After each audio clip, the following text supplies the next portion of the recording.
وعلیکم السلام ورحمۃ اللہ۔ بڑا اچھا نقطہ آپ نے پکڑا ہے اس بلاول زرداری کا، جو کہہ رہا ہے کہ پوری دنیا جانتی ہے کہ شہید زندہ ہے۔ بس یہاں سے اس نے اپنی گفتگو کا آغاز کیا اور پھر ثابت کیا کہ ذوالفقار علی بھٹو صاحب قبر کے اندر سے حکومتیں تبدیل کرتے ہیں، سب کچھ وہی کر رہے ہیں۔ تو یہ عقیدہ ان لوگوں نے کہاں سے لیا ہے؟ انہی بڑے بڑے علماء سے، جل علماء گزرے ہیں۔ اشرف علی تھانوی صاحب کہتے ہیں کہ میرے دادا شہید ہوئے تھے قافلے میں، اور پھر صحیح روایت بھی پیش کی۔ نبی علیہ السلام نے فرمایا جو اپنی مال کی حفاظت میں مارا جائے شہید ہوتا ہے، تو کہتے ہیں قافلے پر ڈاکوؤں نے حملہ کر دیا اور وہ مارے گئے، شہید ہو گئے۔ رات کو مٹھائی کا ٹوکرا جنت سے لے کر آئے دادی کے پاس اور کہا کہ اگر کسی سے ذکر نہ کرو تو میں ہر روز ایک مٹھائی کا ٹوکرا جنت الفردوس سے لایا کروں گا۔ تو دادی نے کہا کہ یہ لوگ کیا طرح طرح کی باتیں بنائیں گے کہ کون ان کو مٹھائی کا ٹوکرا دے کے جاتا ہے، تو بدنامی ہوگی، لہٰذا بتا دیا انہوں نے، پھر انہوں نے آنا چھوڑ دیا۔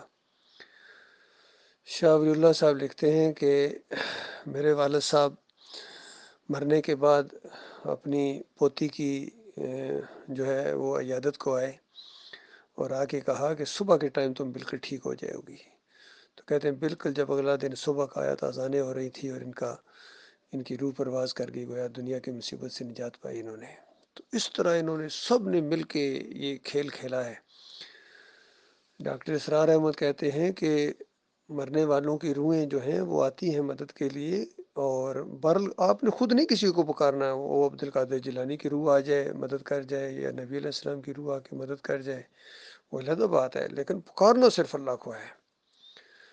تو آپ غور کیجئے کس طریقے سے انہوں نے سب نے مل کر شرک کے یہ انجیکشن دیے ہیں۔ علی انجینئر صاحب کہتے ہیں کہ اسی قبر کے اندر برزخی زندگی ہے۔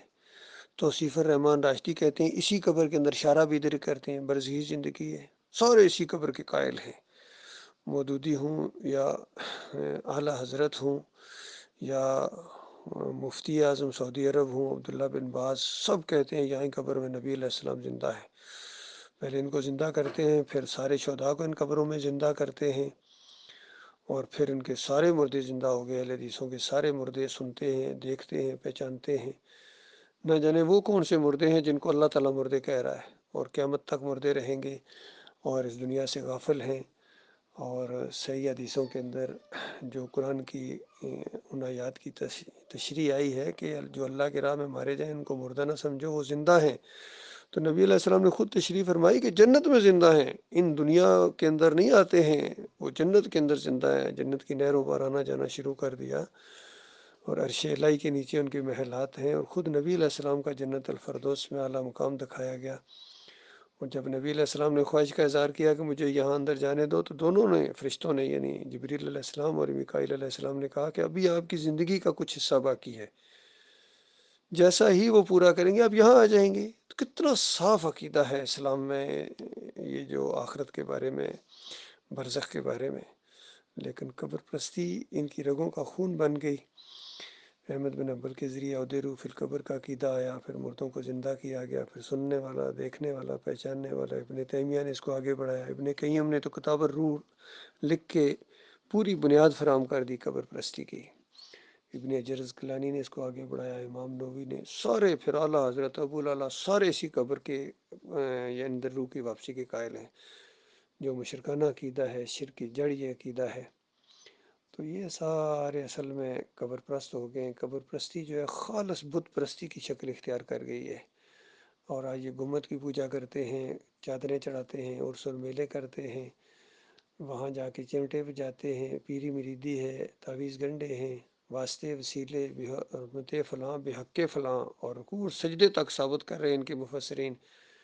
محمد انیسی نے دعوت القرآن جیسی کتاب کے اندر اندازہ لگائی، گویا یہ ثابت کر رہے ہیں کہ قرآن کی دعوت کا نچوڑ یہ ہے کہ باپ نبی نے بیٹے نبی کو سجدہ کیا، بے اختیار سجدے میں گر پڑے، اندازہ لگائی، اور پھر ساتھ ہی الزام لگایا اللہ کے اوپر، یہ اللہ کا حکم تھا اور اللہ کی مشیت تھی اور اللہ اس سے راضی ہو گیا، اندازہ لگائی۔ اتنے بڑے بڑے جھوٹ بولے اس نے، محمد حنیف نے، پوری جماعت کو مشرک بنا دیا، مجاور بنا دیا، شخصیت پرست بنا دیا، اندھا مقلد بنا دیا۔ وہ جماعت جو توحید کی دعوت لے کر اٹھی تھی، رد شرک اور کفر بالطاغوت کی دعوت اٹھی تھی ڈاکٹر مسد الدین عثمانی رحمۃ اللہ علیہ کے ذریعے۔ بعد میں ناخلف ان لوگوں نے قاری خلیل الرحمان جیسے، منور سلطان جیسے، ڈاکٹر عمر درانی جیسے، اور یہ سارے مل کے انہوں نے یہ سہیل خان، خالد عزیز، اور یہ سارے اس جرم کے اندر ملوث ہیں۔ انہوں نے امت مسلمہ کو پھر شرک کے اندر مبتلا کر دیا۔ بہت بڑا جرم ہوا ہے، حالانکہ بہت بڑی یہ دعوت اٹھی تھی، بڑی امیدیں پیدا ہو گئی تھی کہ اب یہ تیزی کے ساتھ پھیلے گی، لیکن ظالموں نے پھر گندے اس کچرے کے اندر چھلانگ لگا دی، شرک کے ساتھ آلودہ کر دیا اپنے آپ کو۔ بہرحال بہت کم لوگ بچے ہیں ان کے اس فریب سے۔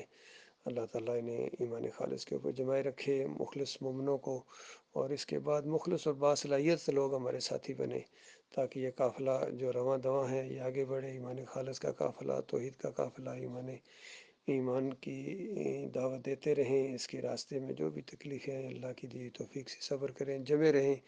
اب دیکھیے انشاءاللہ رنگ جہاں بدلے گا، پوری دنیا کے اوپر یہ اسلام غالب آ جائے گا۔ نہ بریلیت رہے گی، نہ دیوبندیت رہے گی، نہ یہودیت رہے گی، نہ نصرانیت، نہ رافضیت، نہ قادیانیت، اور نہ ہی یہ فریب کار رہیں گے سیاسی لوگ سارے کے سارے۔ آخر میں گھٹنے ٹیک جائیں گے اس دعوت کے مقابلے میں۔ اللہ تعالیٰ ہمیں اپنے راستے میں جمائے رکھے، آمین یا رب العالمین۔